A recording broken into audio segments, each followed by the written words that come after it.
Namaste, Adab, Sat Sri Akal, and a very good evening to all. Welcome back. Oh, also good morning to those joining us from the American continent. Welcome back to yet another exciting session of the Empowering South Asian Youth in the Global Water Platforms webinar series. My name is 𝐂𝐚𝐳 𝐂𝐚𝐳 and I'm your host and moderator for today's webinar. I'll start with a small introduction about myself. Very small, not to bore you too much. I am the founder of South Asia Young Women in Water, SAYWiW, which is a community dedicated to empowering young women leaders in South Asia to address water challenges through advocacy, collaboration, and innovation. With a strong focus on equitable representation, SAYWiW strives to connect South Asian youth with the global water platforms. The Empowering South Asian Youth in Global Water Platform series aims to highlight the importance of youth representation from South Asia in global water platforms, reflecting on their contributions and identifying ways to enhance inclusivity and diversity. This initiative is brought to you by South Asia Young Women in Water, SAYWiW, in collaboration with the 𝐖𝐞 𝐂𝐚𝐳 initiative of the World Bank Group. The Next Gen 𝐂𝐴CH2O Eco Talks webinars are part of the Utility of the Future Center of Excellence under the World Bank's Global Knowledge, Innovation, and Collaboration Framework. This platform empowers young professionals to contribute meaningfully to the water sector, encouraging them to propose thematic topics and host their own webinars on Open Social. While the World Bank has generously provided this platform, the views expressed in these webinars are those of the participants and panelists and do not necessarily reflect the views of the World Bank or its partners. Today's webinar, reflecting on World Water Week, enhancing youth representation and engagement, will focus on improving youth inclusion with an emphasis on South Asian perspectives and ensuring diverse, impactful representation. I would like to extend a warm welcome to our distinguished panelists now. Our first panelist is Rachna Mathur. Rachna is originally from India. She's an accomplished consultant focused on engaging civil society, particularly youth and women, in water management processes. Rachna was selected as one of the 60 Bali youth representatives at the World Water Forum 2024, and she brings a strong foundation in civil engineering with a master's in water management and governance from IHE Delft Institute for Water Education. Rachna actively contributes to global youth advocacy and holds leadership roles in several influential youth organizations, including the Water Youth Network, Youth for the Rhine, and the Youth and Young Water Professionals Network South Asia. Her diverse experience spans project management, strategic partnerships, and research, providing her with unique insights into bridging communities and stakeholders in water governance. Welcome, Rachna.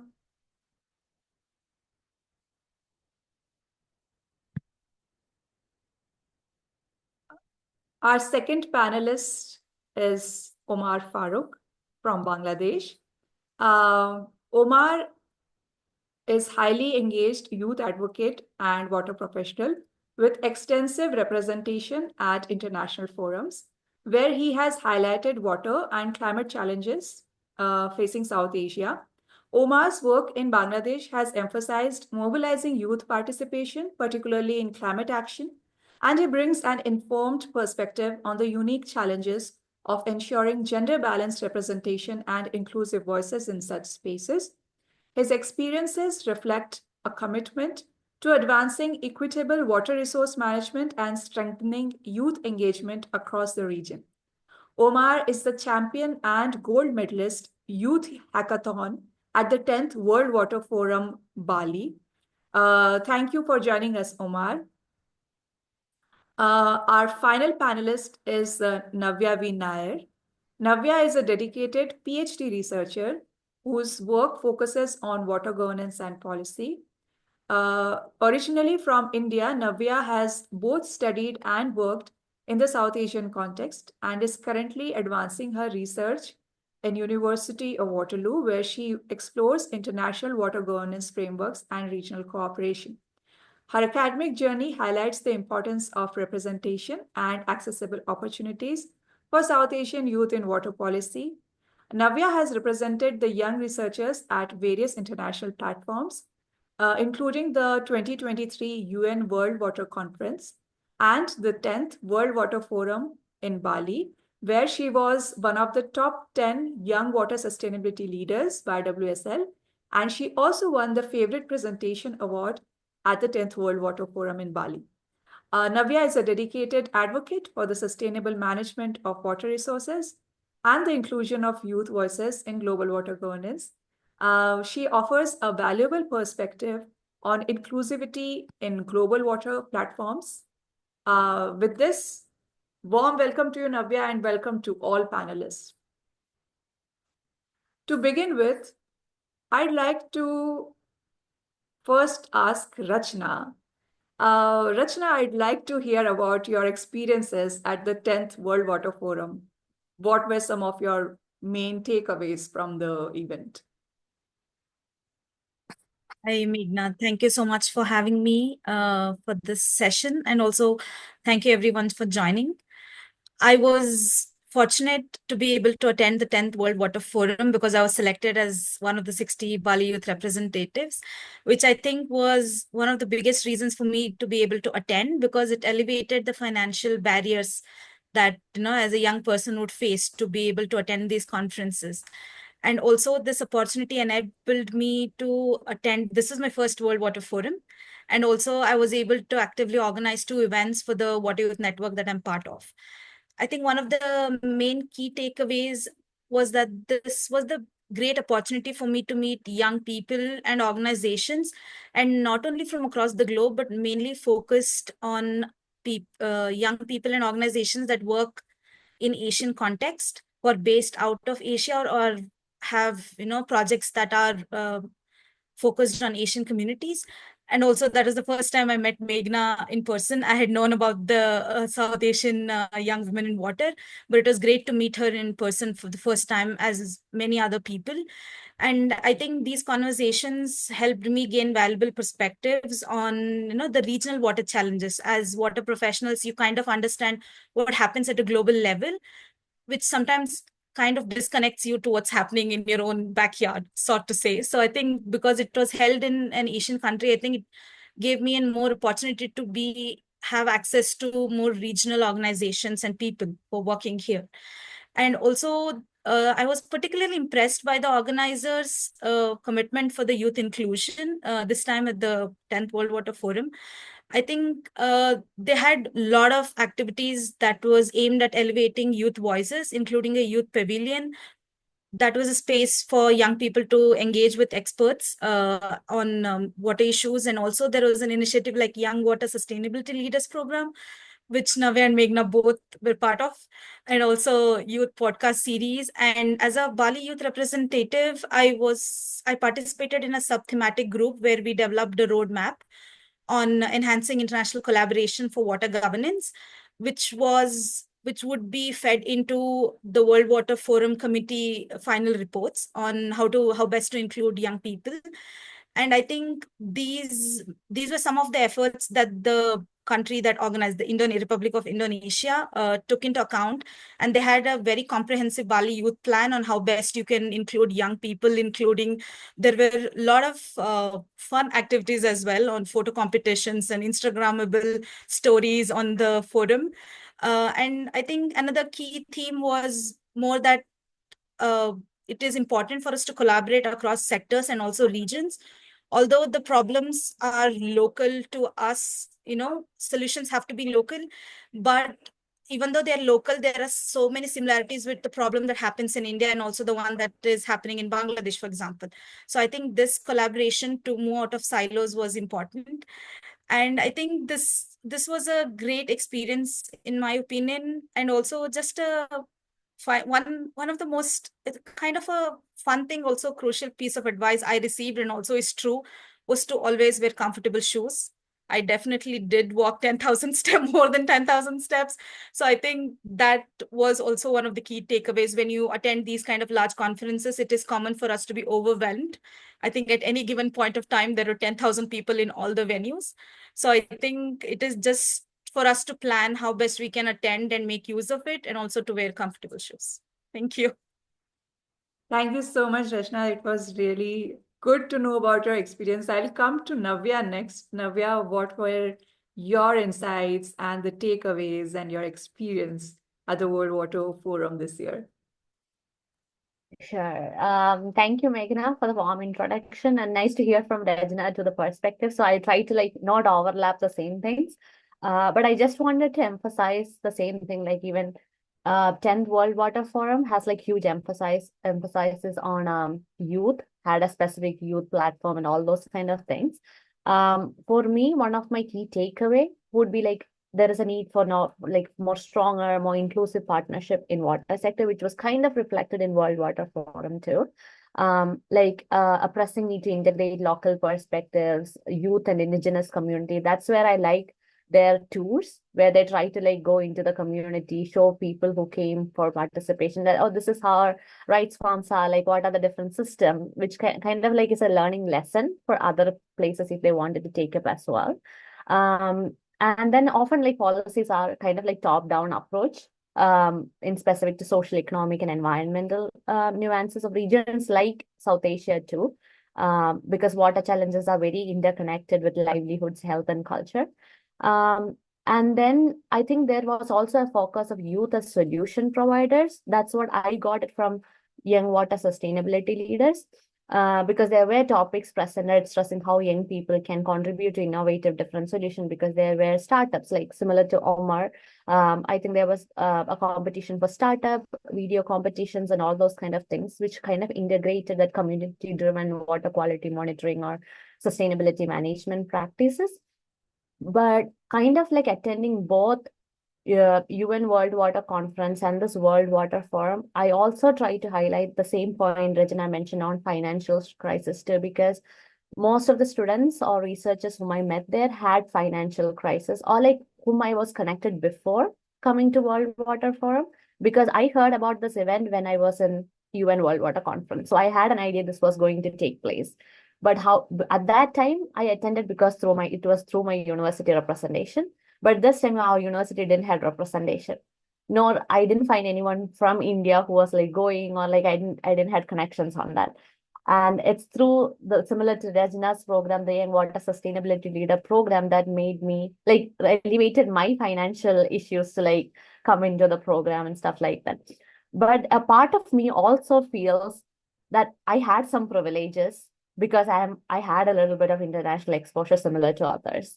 So both of these events, like in World Water Forum and UN World Water Conference, some challenges like representation from South Asia or Southeast Asia, because I got the chance to meet many of the several like young researchers, and the concerns came up in two different cases. One is authenticity or integrity of some research that being showcased, and I think that came a huge amount in World Water Forum, because most of the projects or like research work some people were exposing, as when I chatted, it doesn't seem to me authentic.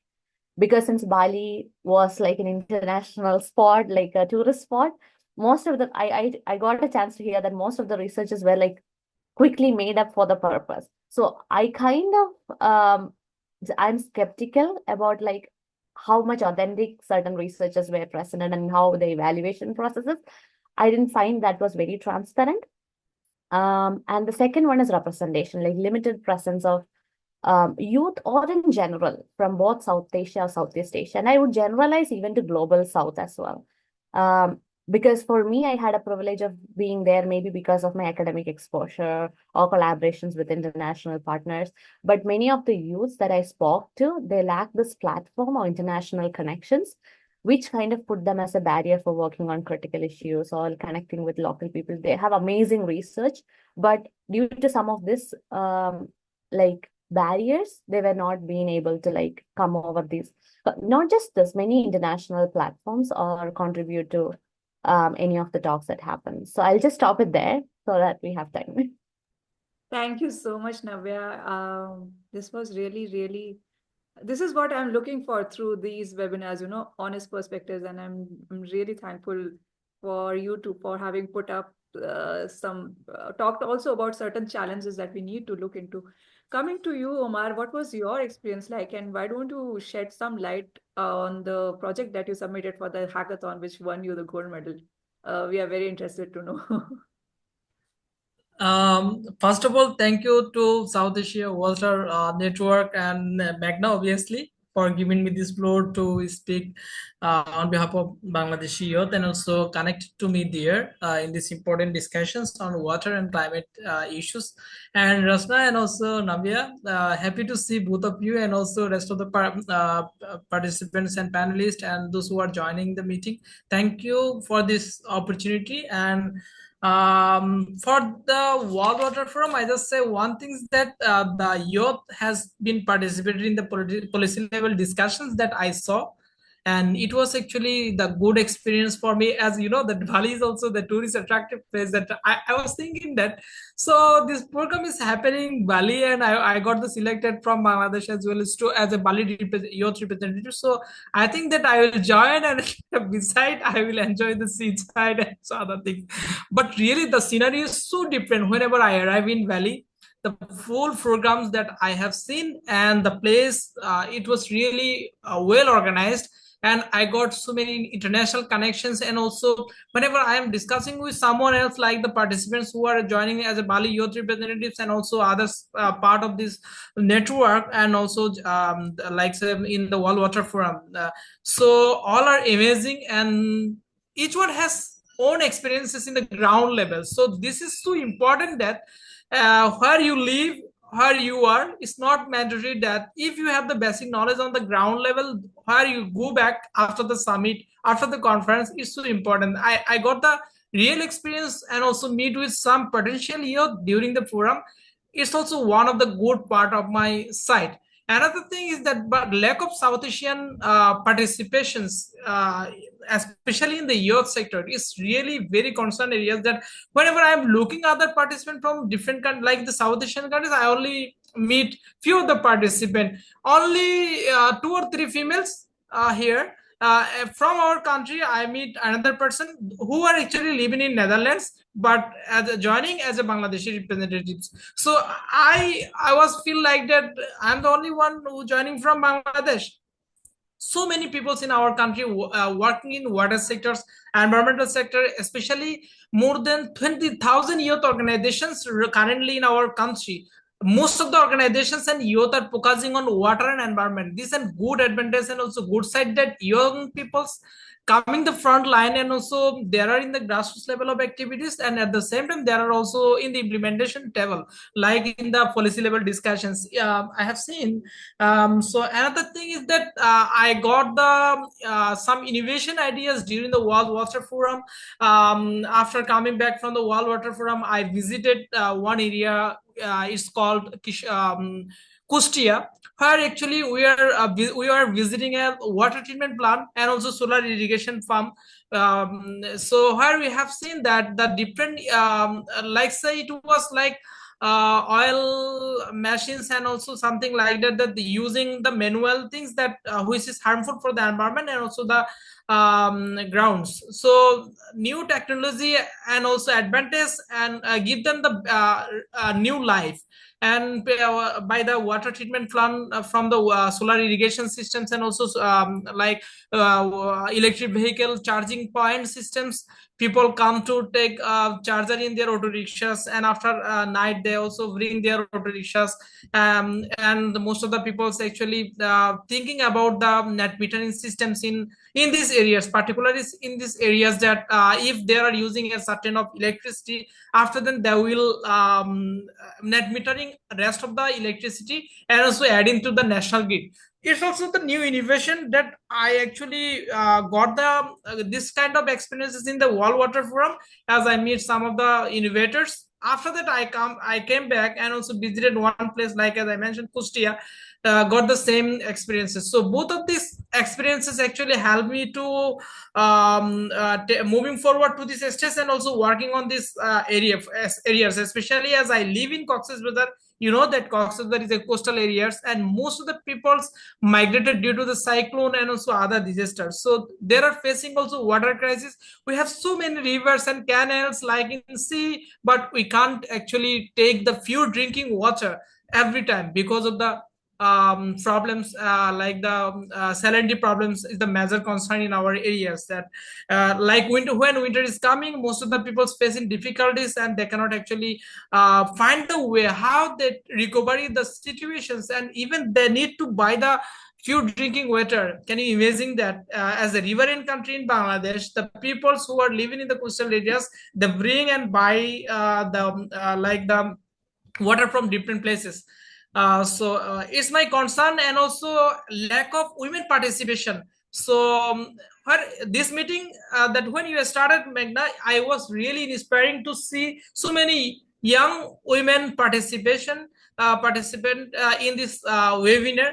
It's really encouraging me that we should bring them to policy level discussions and also grassroots level of activities and connect them to bridging connection, the relevant stakeholders and also global forums. Like as you mentioned in the like the poster you share with us, like the South Asia Women in Water, and also like the World Bank group supporting these types of initiative is really amazing. I was a part of GFMD, Global Forum for Migration Development, and I got the chance to facilitate training, which is labor migrations in Geneva this year in January. So World Bank also facilitated and also supporting those programs. So such kind of initiative have taken different international and national organizations, but we need to engage the young people, those who are passionate about the water issues, environmental issues, and also and working to tackle in the climate crisis nationally, and also raise their voices for globally. So another thing is that capacity developments and also basic skill is so important issues. Whenever we are joining any programs, any conference, we are looking for the opportunity, taking the selfie with the good people, like say prime ministers or also presidents. We are very addicted to taking the pictures, but I got some participants in the World Water Forum, those who are really passionate to learn, and they are eager to learn from each of others participants. So that kind of practice we should be followed, and we can do. And like you and also the World Bank groups and also other stakeholders, if they can organize the this kind of initiatives and also the webinars like the capacity building workshop, that youth can be empowered themselves and learning. There is no actually windows for learning. Every time and everywhere we can learn from each of others. So as you are as my working in the environmental and water sectors, I also want to mention my organizations. In 2018 I started my organization Weekend Cox's Bazar with the help of 10 youth. Right now we are working in 1000 youth, and also we restart from the Department of Youth Developments, and also we are going to restart from the social welfare department in our country. So and we have Youth for Care platform that we are the partner, which is actually leading by the Earth, a youth elite NGO in our country. Here we are advocating and also like giving the basic knowledge and understanding on cleaner and renewable energy to the young people from the grassroots level to national levels. At the same time, we are empowering them to give them the basic trainings and also developing their ideas and also helping them to implement their ideas in the grassroots level. So that's kind of initiative we are taking. And also we have climate literacy trainings, and also we are a part of the migrations developments forums, and also sharing the reports that how actually the Bangladesh context on migration scenario in the GFMD last January. So besides, I'm also the recently I joined as a country director of Ocean Research and Climate Institute, which is actually based in Sri Lanka. And currently I'm working with the Earth and also working with the Asian Network to end FGMC as a national coordinator. So and I have joined different international programs, and I was also awarded in the Bali Youth Forums for my innovations, and I will join the UNCCD COP16 in Riyadh in Saudi Arabia. So another thing is that as Navya and also Rasana mentioning the financial issues, as we are the youth, we have the lack of funding, right? We are someone actually fresher in the job sectors, someone actually already started their jobs, but someone need to financial support. They have the potentiality, but if you have to ensure their meaningful participation, you have to give them the facilities for and also financial support if you want to engage them to the meaningful discussions and also the decision making tables. We are talking about the meaningful youth engagement, but we are not supporting those kind of sectors that we actually regret and also looking for. As I mentioned that I will join the COP16 in Riyadh. You know that what scenario is that the only 6 representatives from the government sectors got the fund from the Saudi Arabia, but as I am an individual, I didn't got the fund from them. But the thing is that government has the fund, but non-governmental participant and also others has don't fund, but they facilitated them and also facilitate them those who have fund. They don't facilitate, they don't have fund. So that is the real scenario that we are seeing in every sector. We have to change the mechanism, and we have to bring our hands to the youth for a collective statement, for a collective society, and for a like a brighter future. As we are talking about the youth are the future, but we are not actually supporting to them to moving forward to the next future. So thank you so much, Meghna. I'm talking a lot and also sometimes actually mixing so many things.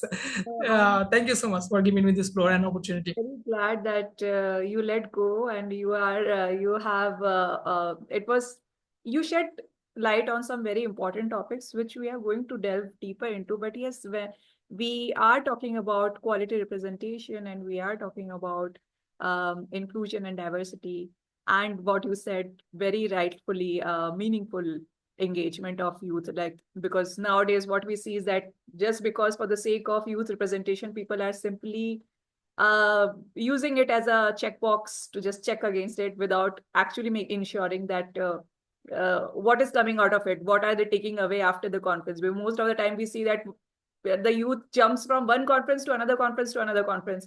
What has they taken from that one conference? Where is the implementation? What is the learning? Nothing is being taken accounted for. And you also mentioned a very important thing that it is those even I just want to mention I just forget to mention last one point. Recently I joined a program which is organized Nature Conservation Network Management, NACOM. It's called NACOM. One of the panelists actually mentioning that those who are joining the COP negotiation table or the discussions or also the meeting, do you have the basic idea about the COP? I replied to them, I don't have the proper idea. Can you give the idea? Then I will go to the COP.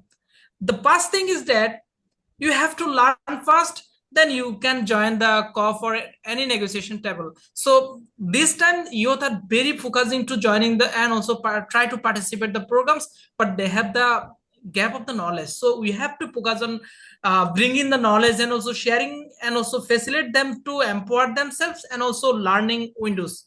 As I forgot to mention it. Thank you. Absolutely, you are correct. You did talk about a lot of, you repeatedly mentioned youth participation, but how to ensure youth participation from diverse places and how to ensure youth participation from South Asia is a big question. So I'll come to you, Navya. Because you also mentioned that you said that coming from a first world country, you had the privilege of the international exposure through which you got to know about this opportunity. So my question to you is that because you have studied in India, you did your masters from India, and now you are there in Canada. So I'd like your thoughts on opportunities available for youth in South Asia. When you were studying here in India, did you find similar opportunities, or were you aware of such opportunities? Because now with your international position, I want to understand what are your reflections on accessing platforms for representation as a South Asian researcher. And what differences have you observed in your time when you were studying here and in your time that you are studying now in Canada? And do you think that historical and structural factors like colonial legacies might still play a role in shaping these opportunities, ensuring who the opportunities go to, where the information is going to, and what sort of representation is coming on these platforms? Sure, Meghna. Thanks for the question. So I have a very simple answer. So when I was studying in India, I would say the opportunities to engage more of an international forum is like limited, or I would say no. Like I haven't seen me or my peers. We haven't often found that unless we are a part of a prestigious institution or like had connections with international collaborators. Like maybe I won't even say all the IITs have that exposure. So because my friends who are being from IIT in different places, not all of them have the equal access to global platforms as well. So I find like my move abroad has opened for me doors to different forums or conferences, or get involved in different ways of conversations. So that transition kind of highlight the reality that international recognition or representation also depends on institutional affiliations or networks or privileges that privileges many youth in South Asia. And I would just emphasize mostly on global South as well. And then reflecting on these experiences, I do believe like historical or structural factors, including colonial legacies, that continue to shape access to opportunities for South Asian youth in global policy or academic spaces. Because post-colonial societies often had like deep-rooted economic or institutional disparities, which kind of make it challenging for local researchers to engage internationally. And I still feel it somehow exists because in the past year, like I had a chance to attend many of the conference, some in Japan, one in Netherlands, so one recently attended, because most of the international conference or like funding bodies are still based in global north. So which can kind of unintentionally create a barriers for researchers without access to such resources. And even that same in water governance too, where that context-specific insights are crucial. So this kind of exclusion limits the diversity of perspectives, which I think that's a common concern that comes up in any of these platforms when we meet youth from that same spaces. Because even when at UN World Water Conference, when I went, I met one person from Nepal, like in the youth forum. Like there was no specific youth forum, but still there was one person, I think two or three Indian students, but that too coming from Netherlands or Switzerland, some international background because their university represented them. And also like government was represented, Indian government was there, but that was from ministry. But then there is no connection. There is a huge gap between them within themselves as well. So I completely don't blame Global North as well for this. I think there is a part of responsibility from Global South organizations or government as well to advocate for it, because there are progresses being made, but still there is a long way to go in making these global research platforms to be genuinely inclusive. As you mentioned, like sometimes it's just a part of the process for getting a reach or getting a funding, like including youth, including indigenous communities.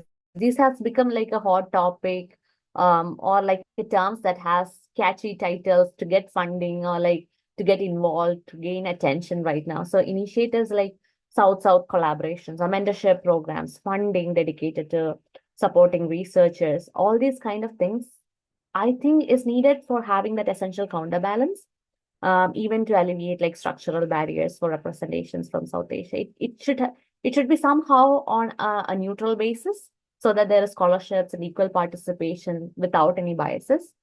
That's what I personally feel on representation for global platforms. Thank you so much, Navya. Yes, you did mention some very important points here. But apart from, I think Meghna, are you still there? Hi, sorry. Am I audible?